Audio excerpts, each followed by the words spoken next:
जो है हमारे मंत्री जी के विधानसभा महारे गई हुई, तो वहाँ 11,000 वोल्ट हाईटेंशन तार से आगजनी की घटना घटित हुई थी।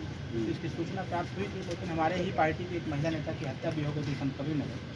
उसको देखने के बाद आज हम आए हुए हैं। तो यहाँ पर लोग पेशेंट हैं, उनसे मिला हूँ, यथास्थिति देखा हूँ और अभी मुझे उनके गाँव भी जाना है।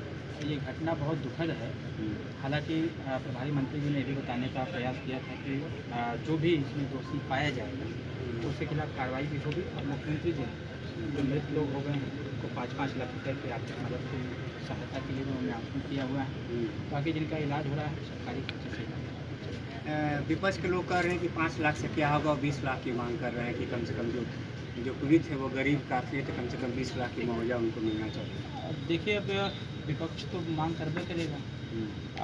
हम लोग प्रयास करेंगे अधिक से अधिक सहायता प्राप्त हो इनको। ये आपकी जो एक नेत्री थी नंदिनी राजभर, क्या निकल कर आया, कार्रवाई कहाँ तक पहुँची? देखिए, 24 घंटे के अंदर कार्रवाई जिस प्रकार से, हालांकि नंदिनी राजभर जी की हत्या एक दुखद भी है जी। और हम लोग कल गए भी थे वहाँ पर। और कल जाने के पहले ही उसमें जो 5 दोषी पाए गए थे उसमें से 4 लोगों की गिरफ्तारी हो गई है। 5वां भी रात को गिरफ्तार हो गया है।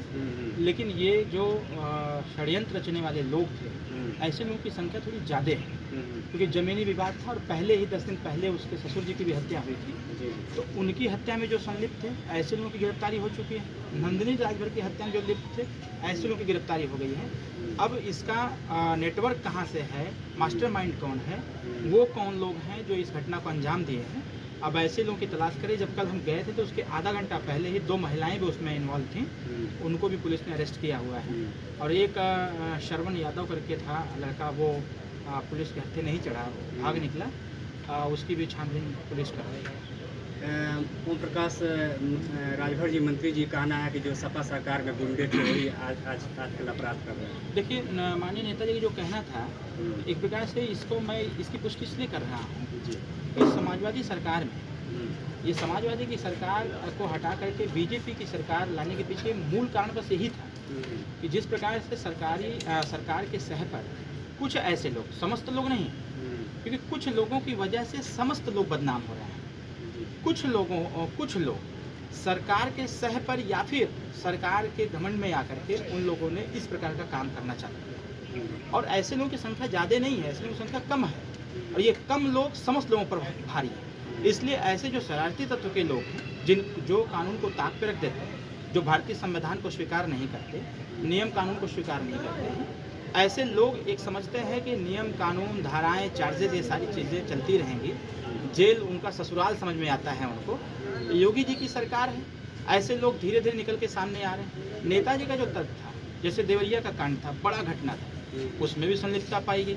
उसके बाद अभी नंदिनी राजभर की हत्या में संलिप्तता, टोटल वही लोग हैं। तो कहीं ना कहीं इस चीज़ की हम भी पुष्टि करते हैं कि कुछ लोगों की वजह से समस्त कुल बदनाम हो रहा है।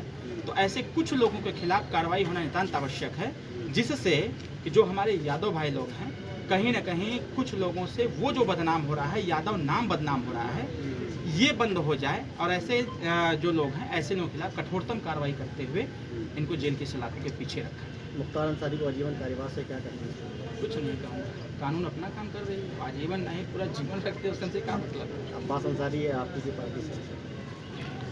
टेक्निकली तो हमारी पार्टी से नहीं है कि अब्बास अंसारी से नहीं। लोकसभा चुनाव को लेकर क्षेत्र में जा रहे हैं, क्या लग रहा है? लोग उत्साहित हैं, उत्सुक भी हैं और लोग इस बात को भी कह रहे हैं कि भाई इस बार यहाँ पर एनडीए की जीत हासिल करनी है। समस्त वर्ग, समस्त समाज के लोग तैयार हैं और लोगों से मैं मिल रहा हूँ, सुबह से ही मैं घूम रहा हूँ, सबसे मिलजुल रहा हूँ। बहुत आशीष, बहुत प्रेम, बहुत व्यवहार सबसे प्राप्त हो रहा है और सभी लोग माननीय मोदी जी को तीसरी बार प्रधानमंत्री बनाने का जो संकल्प लिए हैं और स्वर्णिम भारत का जो सपना देखे हैं, इसको पूरा करने में कहीं ना कहीं लोगों का आशीर्वाद हमारे साथ प्राप्त हो रहा है। कांग्रेस और समाजवादी दल के साथ मैदान में है, कैसे टक्कर देंगे? अरे कोई टक्कर, वो क्यों पड़े हैं चक्कर में, कोई नहीं है टक्कर। हर वर्ग, हर समाज, हर जाति के लोग तैयार हैं। छोड़िए समाजवादी की बात, क्या करते हैं, मुस्लिम समाज के लोग भी जिस प्रकार से कल से लगातार हमारे संपर्क में सभी लोग आ रहे हैं, सभी लोग, रोज़ा का समय चल रहा है, और रोजा के समय में लोग दुआ दे रहे हैं कि अरविंद राजभर को इस बार किसी भी सूरत में हम लोगों को सदन में भेजना है। लोग इस बात को कह रहे हैं कि हमारे हिस्सेदारी की बात, हमारी भागीदारी की बात, हमारी सुरक्षा की बात कोई करता है तो वो ओम प्रकाश राजभर। और संजोग देखिए कितना अच्छा है, जैसे काम बनता है तो बनता चला जाता है। संजोग कितना अच्छा है, पंचायती राज विभाग, अल्पसंख्यक कल्याण विभाग, उसके बाद हज विभाग और वक्फ बोर्ड सब प्राप्त हो गया है। अब हमारे मुस्लिम भाइयों को हज करने के लिए चिंता करने की आवश्यकता नहीं है, चिंतन करने की आवश्यकता है। जब भी जाना हो एक बार संपर्क करें, आराम से उनको भेजेंगे पूरी सुविधा दे करके।